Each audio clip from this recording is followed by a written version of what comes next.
for myself, my ambition is about wanting to create and create a lot. Like, I just love expansion and creation. Like I've got the hustle issues as just as much as anybody. But if we let that go and we just don't, we just kind of hold that out over here as like a thing, but we look at what's really driving the ambition underneath. For me, it's like, oh, I just want it all while I'm here on planet Earth, you know? And from a metaphysical perspective, from a spiritual perspective, it's already created, it's already done, right? Mm-hmm. It's already created, it's already done. And you are such a powerful manifester that all you have to do is think a thought, and that thought becomes a thing. And on another plane, space, dimension, time, it's already done. The challenge is, and this is what I want everyone to acknowledge, right? Because we can really get part of the challenge here. Part of some of the inner friction is like, we have our vision, it's not here yet. And we're just like, and that creates more inner friction. So would invite everyone to acknowledge that like stuff takes time on the physical plane. That was Elizabeth Purvis, and this is episode 63. Welcome to the Brave Woman Podcast. I'm your host, Tanya Lynn, founder of Sistership Circle and author of Open Your Heart and The Art of Leading Circle. I'm the mother of 2 girls, an 8 on the Enneagram, aka the Challenger, happily married to my business partner, Brent, love connecting with nature, and have put in well over 10,000 hours circling with other women. On this podcast, we will explore how to embody the brave woman so that you can take action on your dreams and desires, unapologetically speak your truth, and live life on your own terms. Grab a seat and a cup of tea, and let's get started. Woohoo! Welcome to the Brave Woman Podcast. We are here for a very, very exciting conversation today with Elizabeth Purvis, who I have known for over a decade. I am so excited to have you here. Thanks for being here to talk about your book. Yeah, thank you so much for having me. And oh my goodness, it's been a hot minute.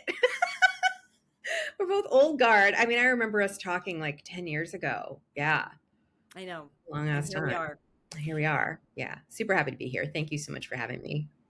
Okay, so everyone, this book is called The 7-Figure Goddess, and it's a guidebook on the energetics of making the leap from 6 to 7 figures in your transformational business as like a coach, a healer, a spiritual teacher in record time. And when I got my hands on this book, I literally couldn't put it down.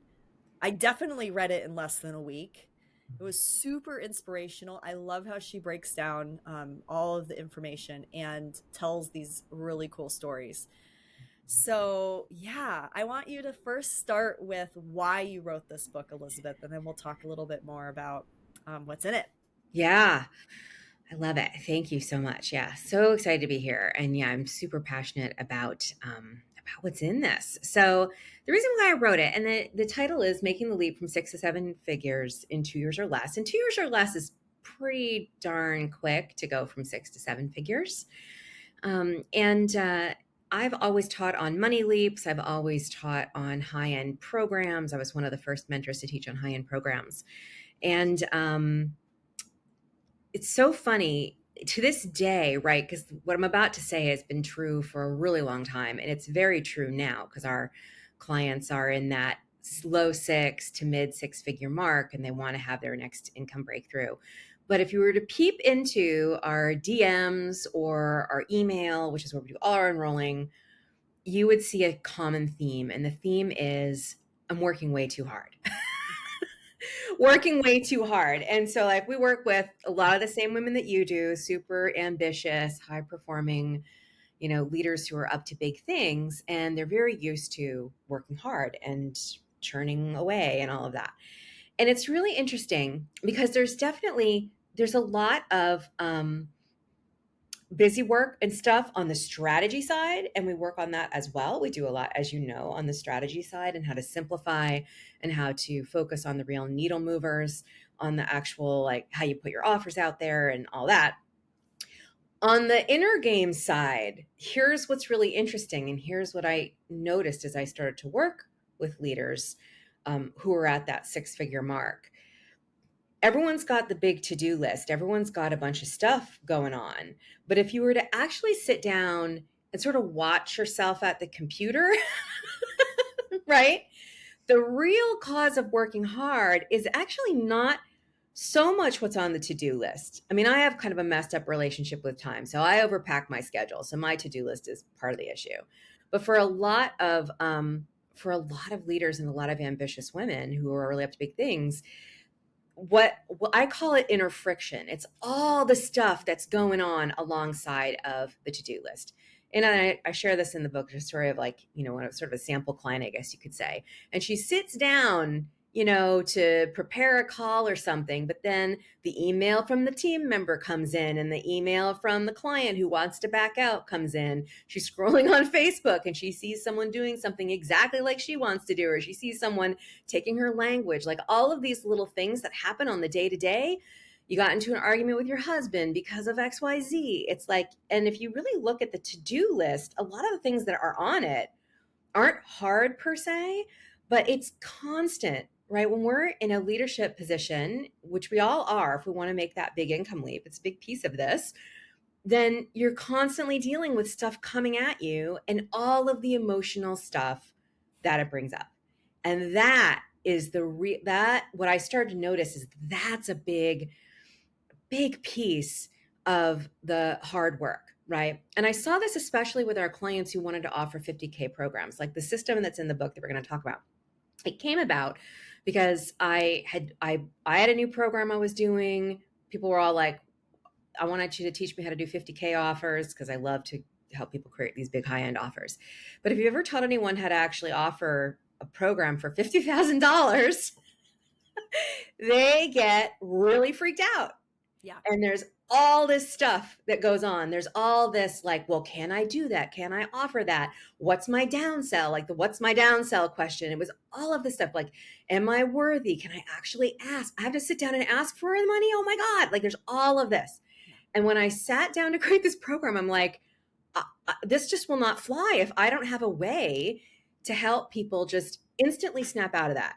Mm-hmm. Doesn't have to be complicated, but just like, there's gotta be some way that we can just like scoot to the side, because all that stuff, and this is the other piece I wanted to mention here, it really impacts your ability to create. Because when you're in, from a manifesting perspective, from a metaphysical perspective, when you're in all that stew, you're sending that out into the field, right? You're sending that out into creative substance, and you're only going to get stuff back in alignment with that. You're only going to be able to perceive opportunities in alignment with what you're putting into the field.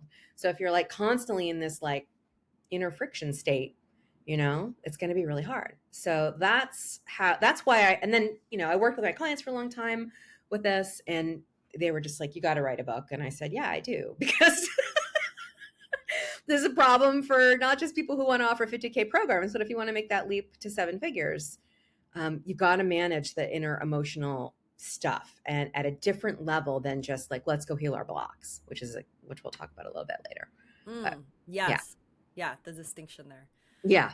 Okay. So you mentioned collapsing time. Mm-hmm.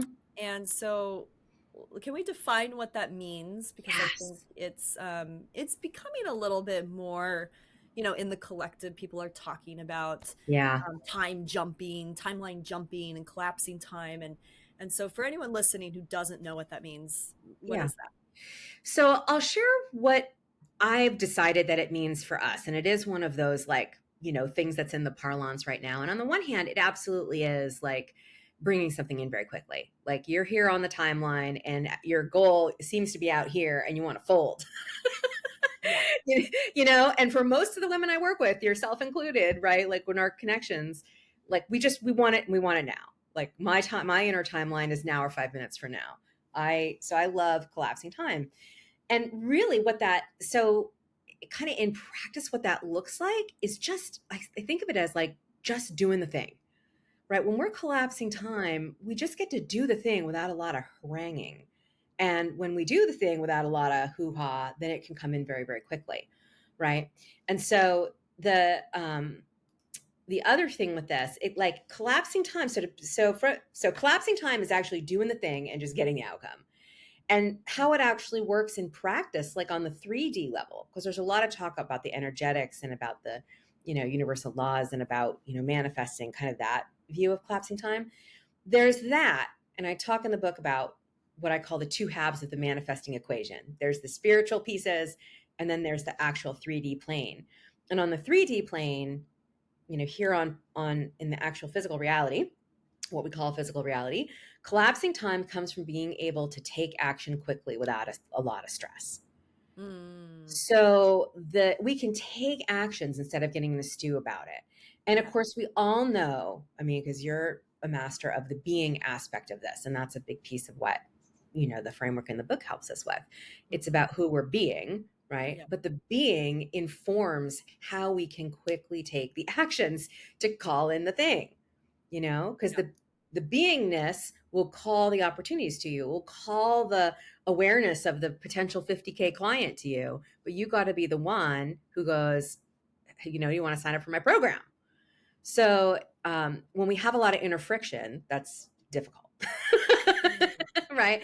And the path to high multi 6 or 7 figures is actually really, really straightforward. It's really straightforward.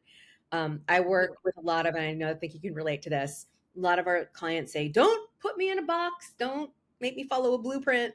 But the fact is that if you want to hit 7 figures as a transformational leader, coach, healer, person doing transformation, it's a pretty straightforward path.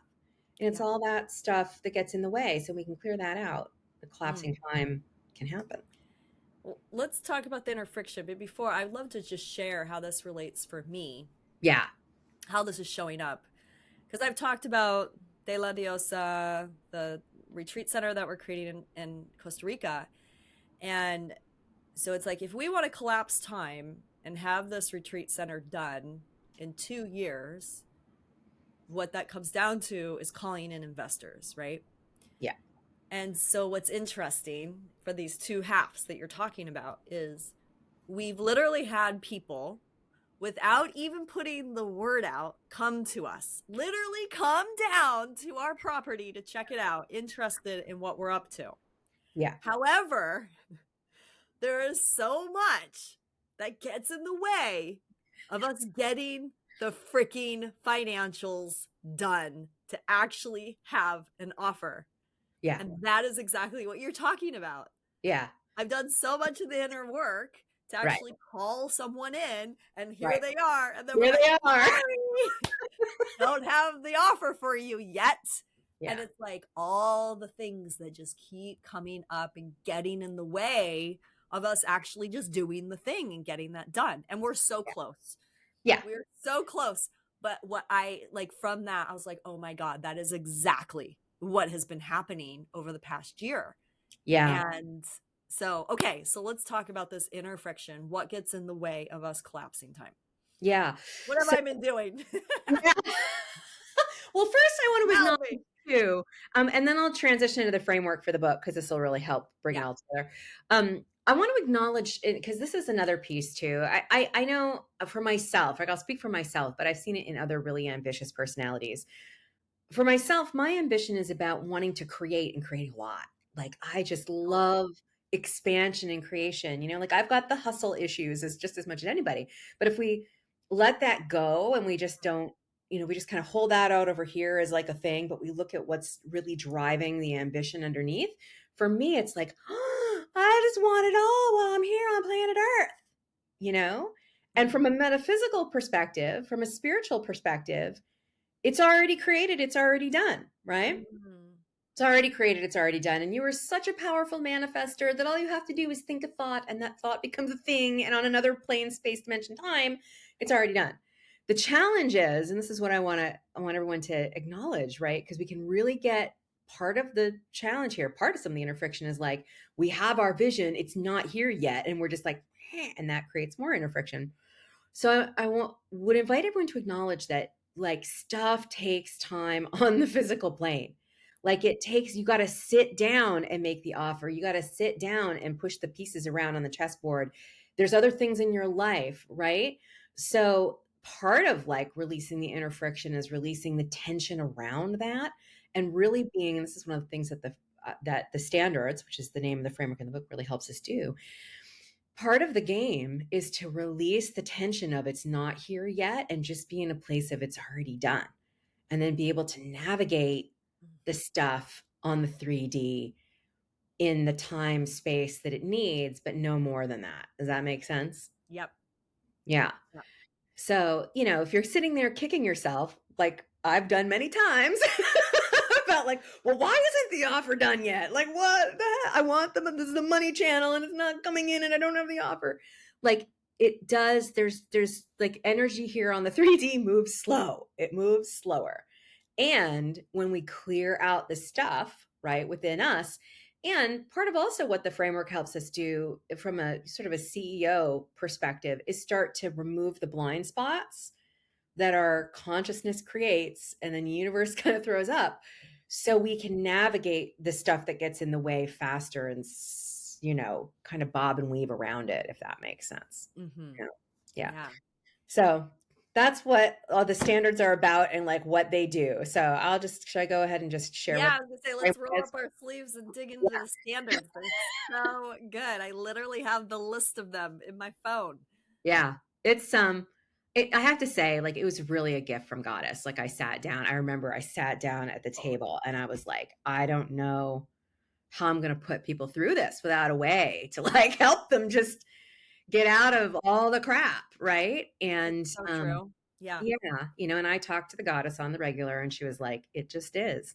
And I was like, oh my God. So let me tell you what that's about. It totally feels like a download. Like It's very powerful. authentic Okay. download. Yeah. And I feel like those come along few and far between, actually. I channel all the time. I'm receiving messages, but like, and listening to what she's telling me to do or inviting me to do, because that's what it is. But it's really something special. So, this is so we've got this thing called the 10 standards, and I'll get into those in a second. Ultimately, what the 10 standards are about is being the version of you who creates the business, being the version of you that's already created the thing. And I've got all this business coaching experience. I'm also Western magic occultist type person for the past 25 years. And I have always needed a real like practical application of all the magic-y stuff that I do, and business is it, right? Yeah. And I teach a lot of metaphysical stuff. So in our manifesting teachings and our create your own reality, body of work, and this is very, I'm not the only person who teaches this stuff.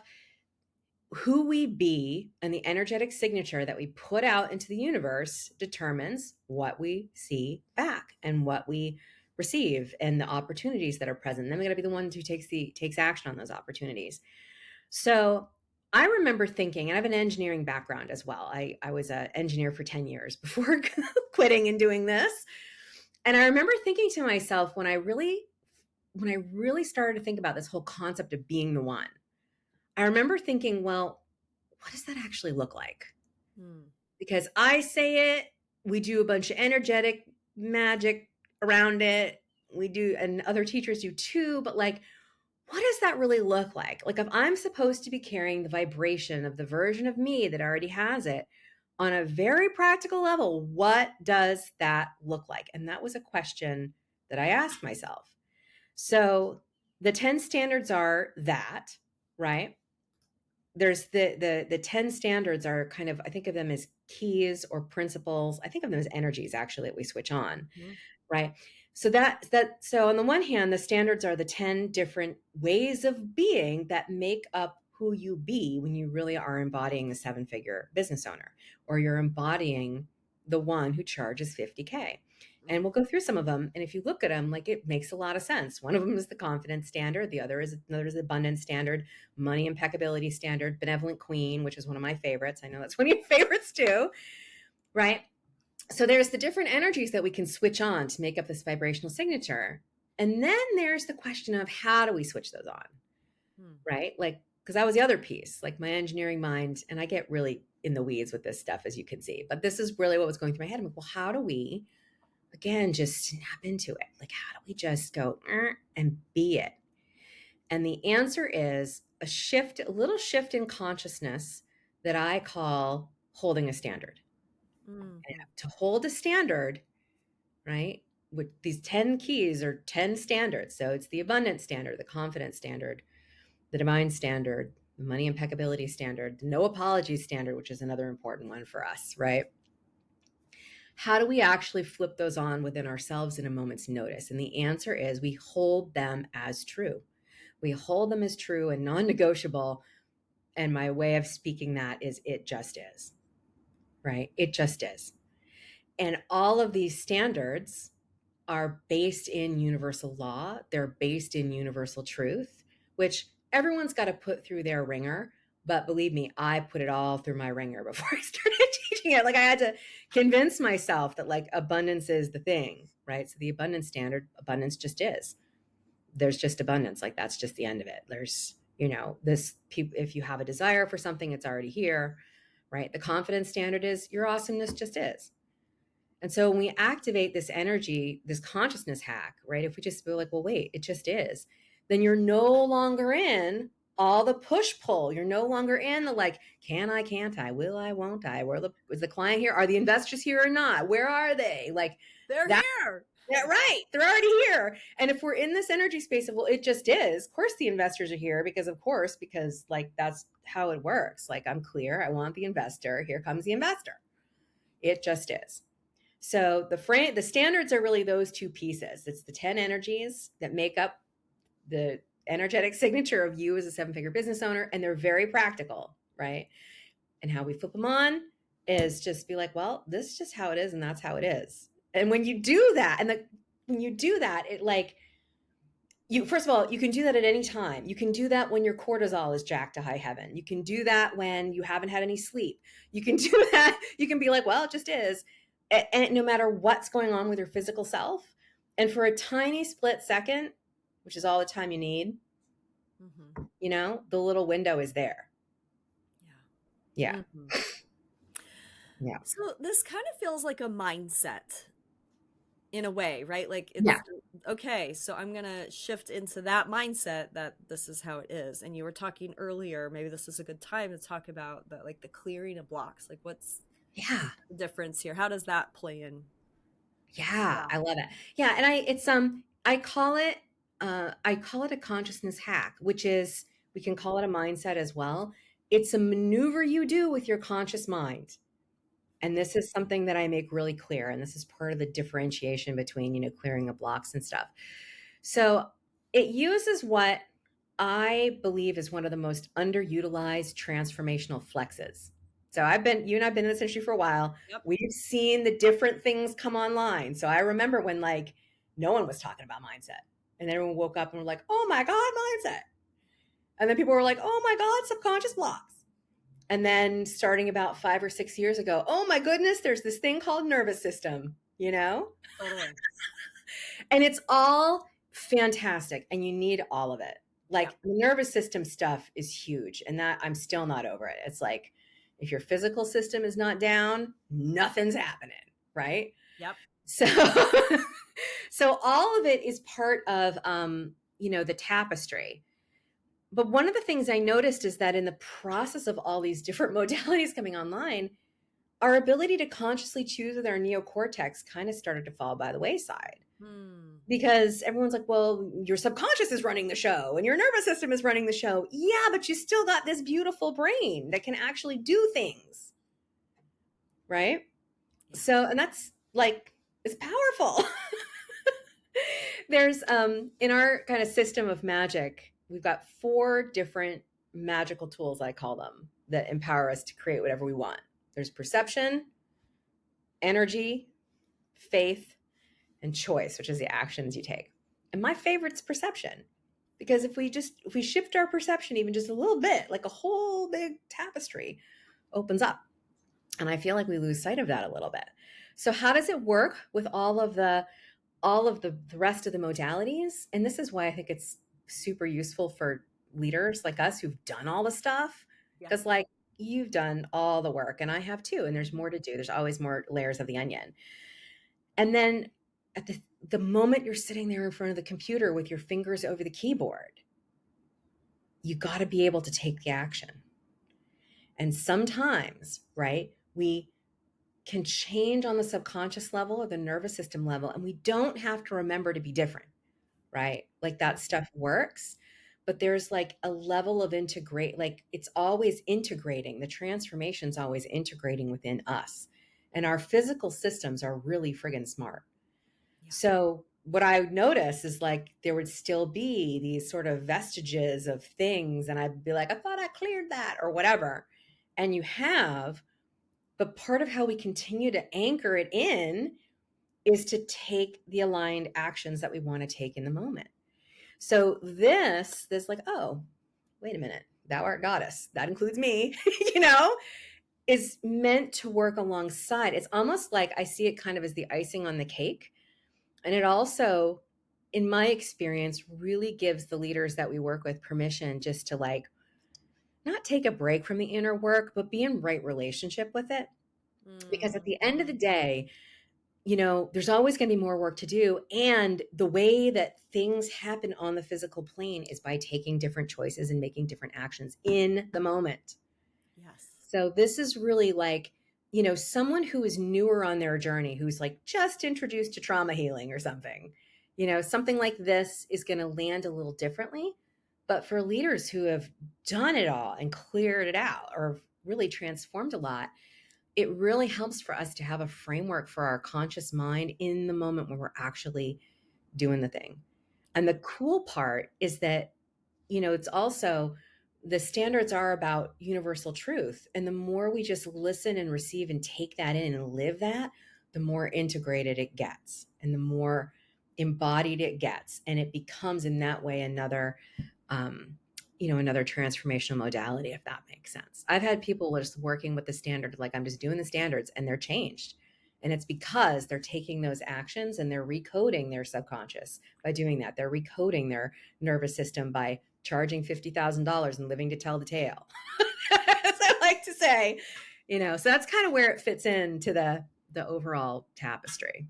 Yeah. And that's what I was going to say is, and that the power of the frontal cortex and how the more we're tapping into it, we're literally changing the brain. Like we're Yeah. rewiring, and that's what the Yeah. standards do. So Yeah, it's just another tool. It's another tool in the bandolier. It's like the subconscious stuff, because I have a master's level in NLP. I teach the Akashic Records. I've been, you know, working magic-y stuff for years and years, and hypnosis, like all of it's super, super powerful. And then when we're actually sitting down, our neocortex and how we choose to direct it in the moment is really, really powerful.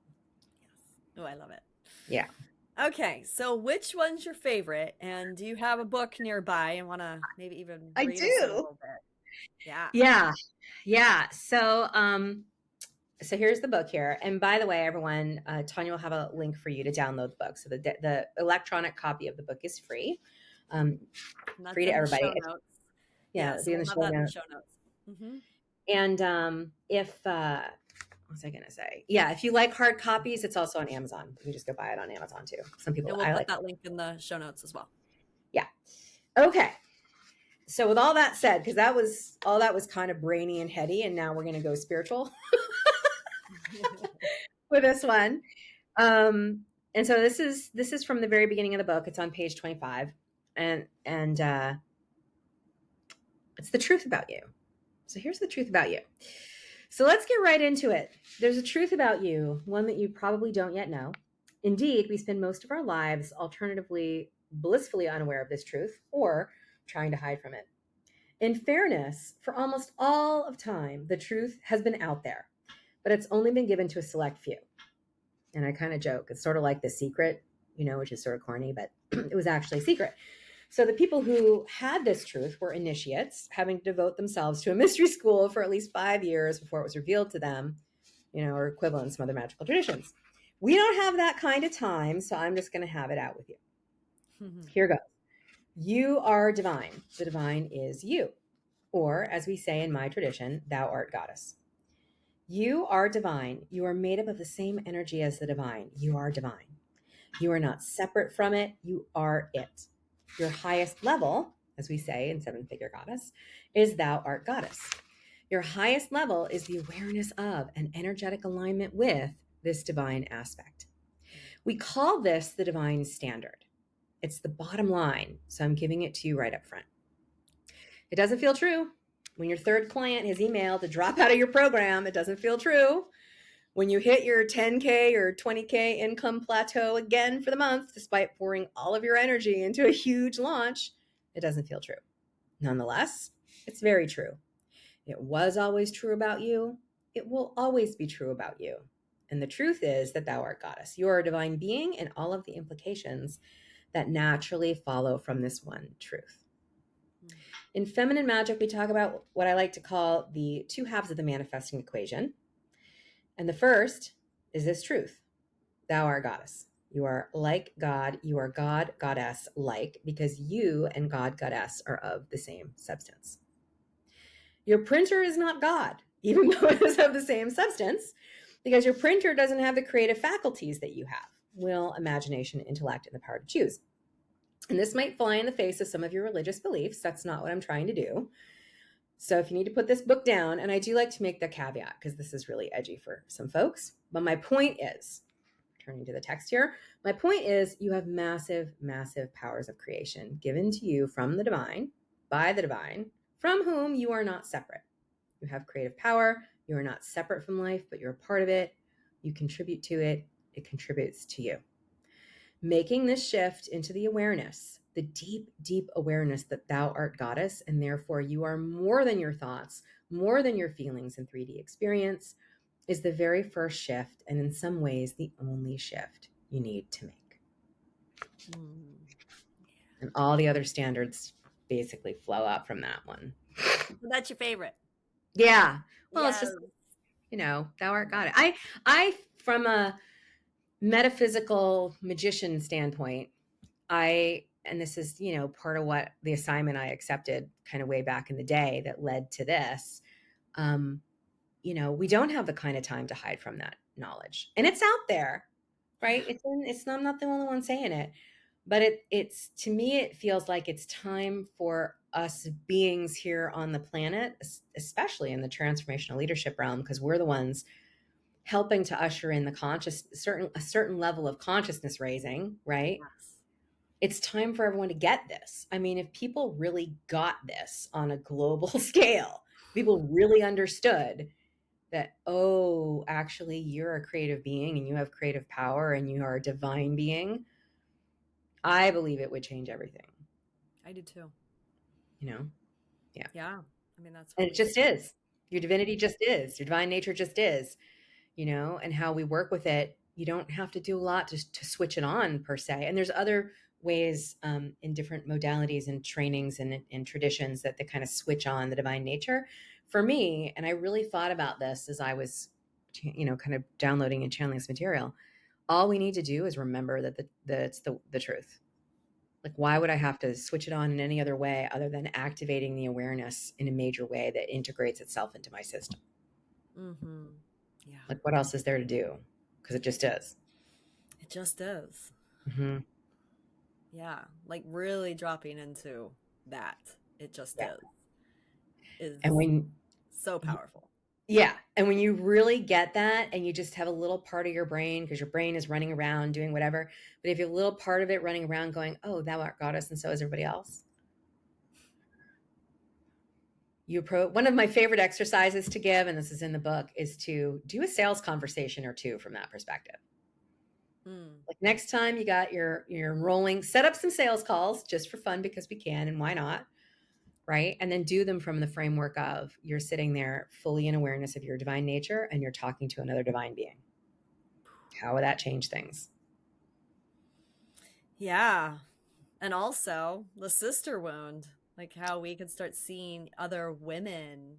Oh my gosh. You and I could have like a 4-hour long convo about the sister wound and how this could be transformed. Yeah. This is huge.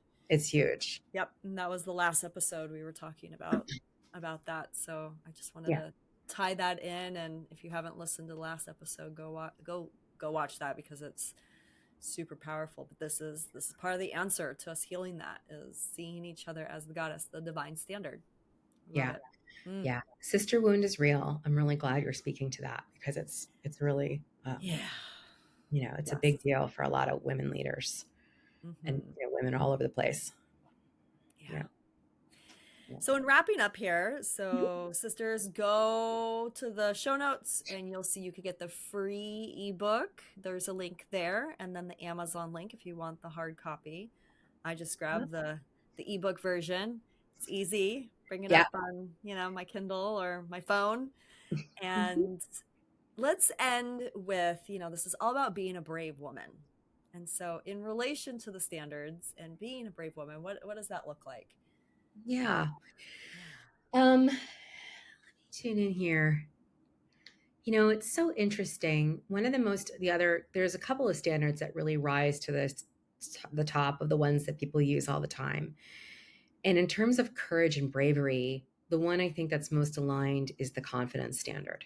That's what I was feeling. Yeah. Yeah. The confidence standard is is understanding the truth that your awesomeness just is. In other words, right, especially, so I'm talking to if you're at six figures wanting to go to seven, and even if you're not at six figures yet, right? Because there was a time when, I had a master's degree and I was an engineer in the cubicle and I was awesome. My awesomeness was true then too, right? But it's really interesting how ambitious women like us, and this directly relates to courage, we just love to play the like, I'm not good enough game. We love to do it. And I know a lot of it is patriarchal programming.